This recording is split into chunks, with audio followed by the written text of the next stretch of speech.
Bonjour mes frères et sœurs, et nous continuons en cette belle journée l'Évangile de Jean et nous sommes au chapitre 2.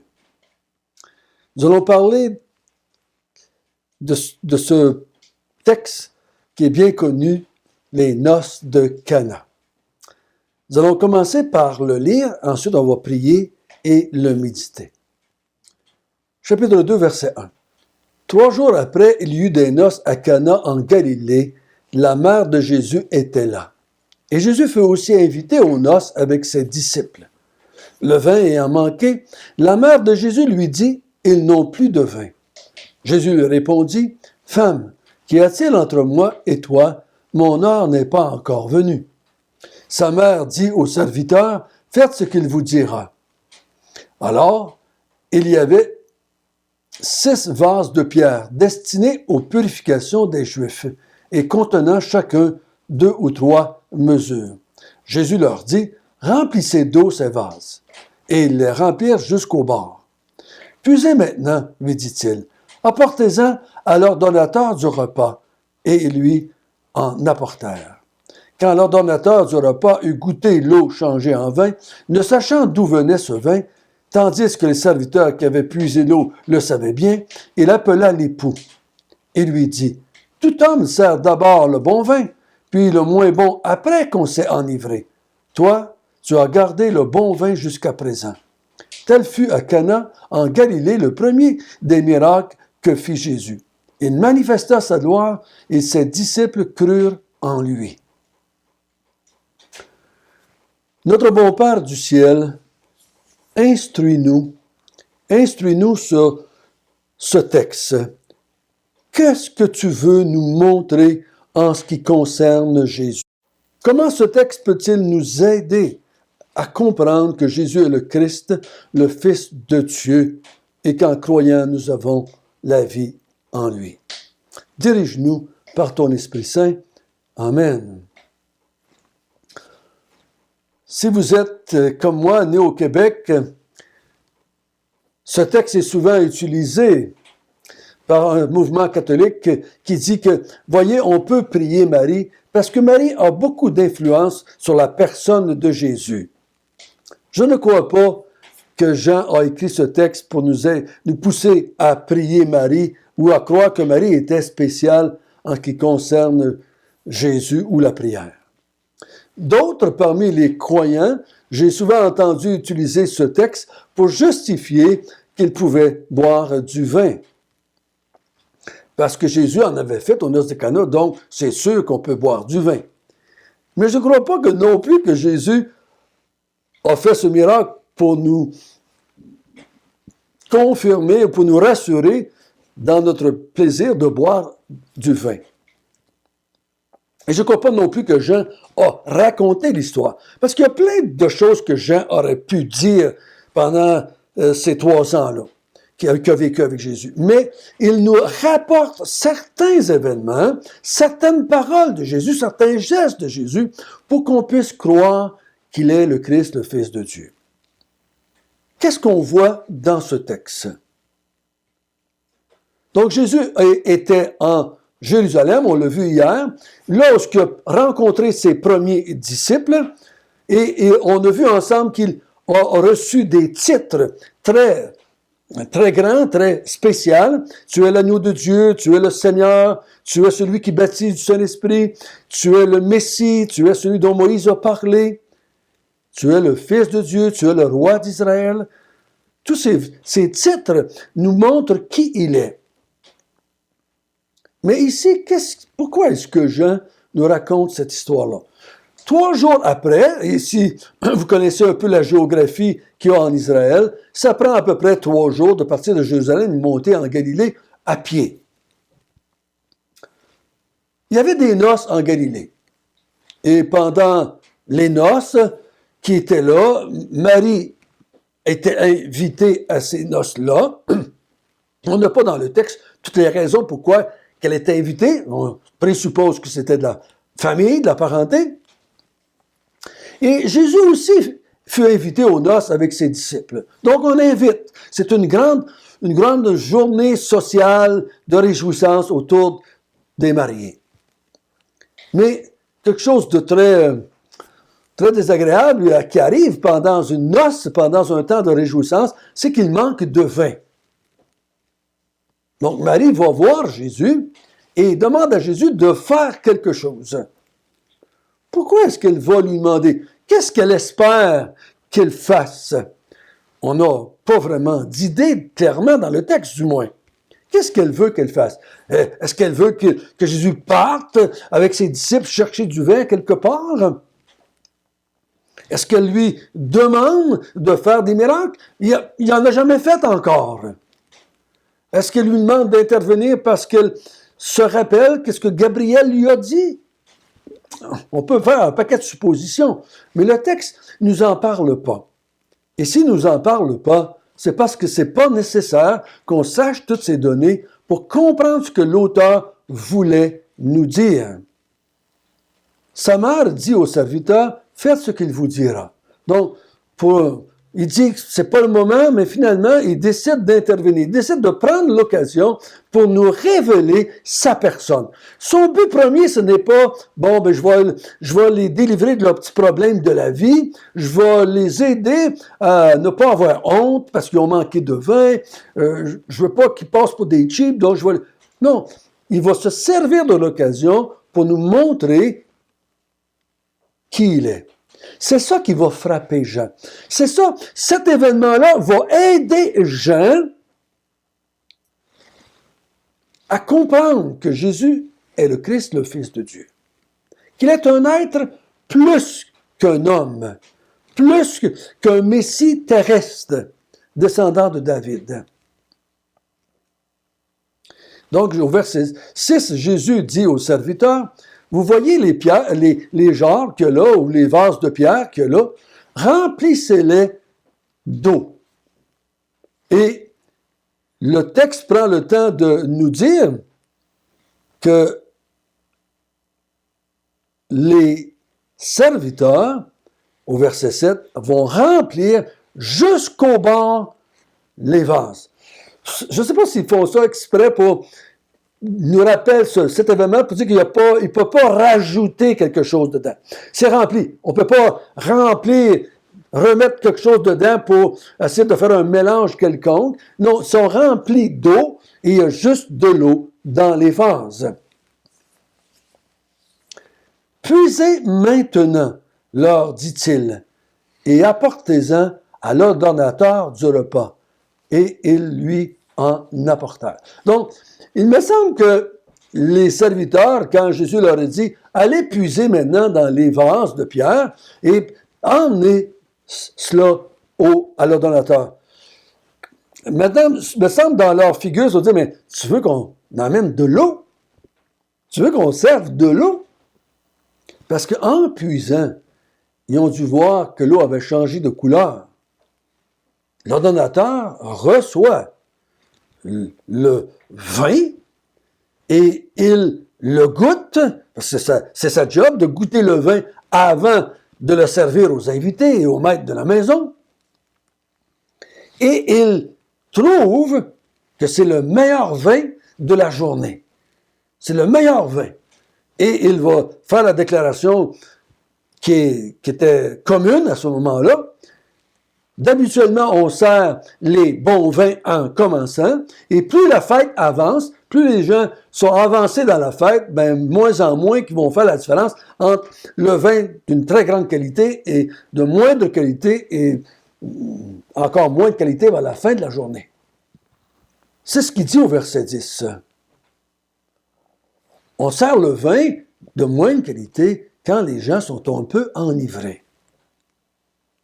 Mais toi, tu as gardé le bon vin jusqu'à présent. Donc, l'ordonnateur du repas, lui, n'a aucune idée d'où vient le vin. Les serviteurs, eux, le savent. Les disciples, eux, le savent, parce qu'ils sont là avec Jésus. Ils savent qu'est-ce qui s'est passé. Ils savent ce que Jésus a fait. Ils savent ce que Jésus a donné comme ordre aux serviteurs, remplissez ces jarres d'eau. Alors, c'est marqué au verset 11, Et tel fut à Cana en Galilée le premier des miracles que Jésus fit. Il manifesta sa gloire et ses disciples crurent en lui. Vous vous souvenez que dans le chapitre 1, Jean-Baptiste avait dit « Je suis venu afin que Jésus soit manifesté. Je suis venu afin qu'on comprenne qui est cet homme qui vit parmi nous depuis 30 ans, mais qu'on n'a pas vu la différence entre lui et nous.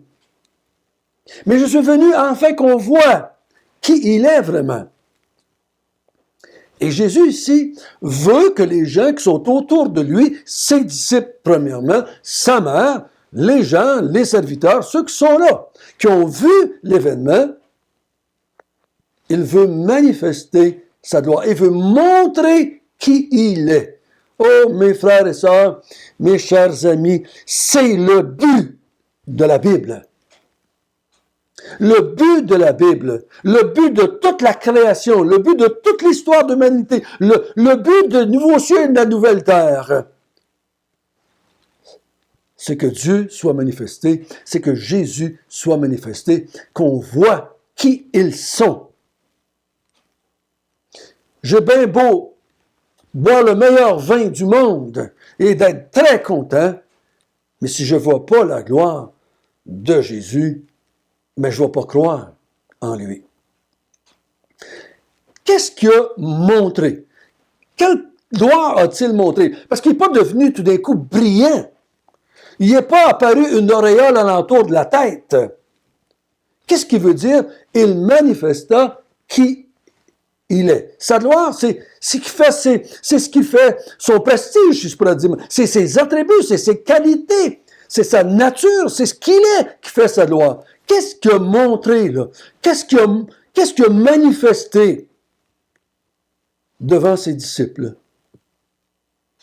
Il a manifesté un autre attribut qui est divin et uniquement divin. Hier, on avait vu qu'il avait manifesté son omniscience en disant à Pierre, tu t'appelles Simon maintenant, mais tu seras appelé Pierre dans l'avenir. Parce que je sais qu'est-ce que tu vas faire. Change ton nom en accord avec ce qui va t'arriver. Il sait qu'est-ce qui va arriver à Pierre. On a vu qu'il a manifesté son omniscience en disant à Nathanaël, voici un juif en qui il n'y a point de fraude. Je connais ton cœur. C'est pour ça que Nathanaël dit, d'où me connais-tu? Comment peux-tu savoir ce qu'il y a dedans de moi? Je ne te connais pas, tu ne m'as jamais rencontré. Je connais tous les cœurs. Je connais tous les êtres humains par cœur. Et on a vu hier qu'il avait manifesté son omniprésence. Il a dit à Nathanaël, avant que Philippe arrive et te trouve sous le figuier, moi, je t'ai vu. J'étais déjà là. Même si j'étais encore ici avec mes disciples, j'étais déjà là et j'étais vu sous le figuier. Je suis omniprésent. Et on a vu que Nathanaël avait dit, tu es le roi d'Israël, tu es le Fils de Dieu. Et ici, il manifeste son omnipotence. Ça veut dire la capacité de créer. L'omnipotence, c'est de faire des choses, de faire apparaître des choses, de créer à partir de rien. Il a pris de l'eau, et vous pouvez passer bien des années, vous pouvez mettre de l'eau dans des barils de chêne pendant 40 ans, quand vous allez l'ouvrir, vous allez avoir de l'eau corrompue. Vous n'avez pas de vin. Jésus a créé du vin. Il a créé des choses à partir de rien. Bon, à partir de l'eau, mais il n'a pas pu transformer l'eau. Il a ajouté les éléments à l'eau qui étaient nécessaires pour faire du vin. Il a créé du vin. Et pour créer, il faut être omnipotent. Et c'est ce qui a frappé l'apôtre Jean. Comment a-t-il pu prendre de l'eau et faire du vin instantanément? pour ça que je suis quelqu'un qui croit à la création. Parce que créer, ça veut dire que je fais des choses qui sont humainement impossibles. Je peux faire des choses à partir de rien. Parce qu'avec de l'eau, il manque des éléments pour faire du vin. Si je veux transformer, il faut que j'ajoute des éléments qui ne sont pas là. Il faut que j'ajoute la levure, le sucre, les fruits. Jean va se poser la question pendant 3 ans. Il a créé des choses pendant que j'étais avec lui pendant 3 ans. C'est pour ça qu'il a déclaré dans le chapitre 1, toutes choses ont été créées par lui. Rien de ce qui a été créé n'a été créé sans lui. Jésus a le pouvoir de créer. Donc, il est Dieu. C'est le but de cette histoire. Les disciples crurent, quoi? Que Jésus était plus qu'un être humain. Il était plus qu'un Messie qui descendait de David. Il y avait quelque chose dans cet homme qui était plus que l'humain. Parce que l'humain, c'est impossible qu'un être humain, instantanément, prenne de l'eau et fasse du vin avec. C'est plus que juste un miracle que l'apôtre Paul pouvait faire. C'est plus. Puis même quand l'apôtre Paul fait un miracle, il va déclarer lui-même, ce n'est pas moi qui ai fait le miracle, c'est l'Esprit de Dieu qui était en moi, ou c'est au nom de Jésus qu'on a fait un miracle, donc c'est pas moi qui ai fait le miracle, c'est Jésus qui a fait le miracle à travers moi. Mais ici, c'est Jésus qui fait le miracle, sans interpeller le Père, sans demander au Père de faire de quoi, il le fait de sa propre puissance. Il est omnipotent. S'il est omnipotent, il est Dieu. Donc, c'est ces accumulations-là de vérité qu'il va voir pendant ces 3 années-là qui vont emmener Jean à dire « Il est le Christ, le Fils de Dieu ».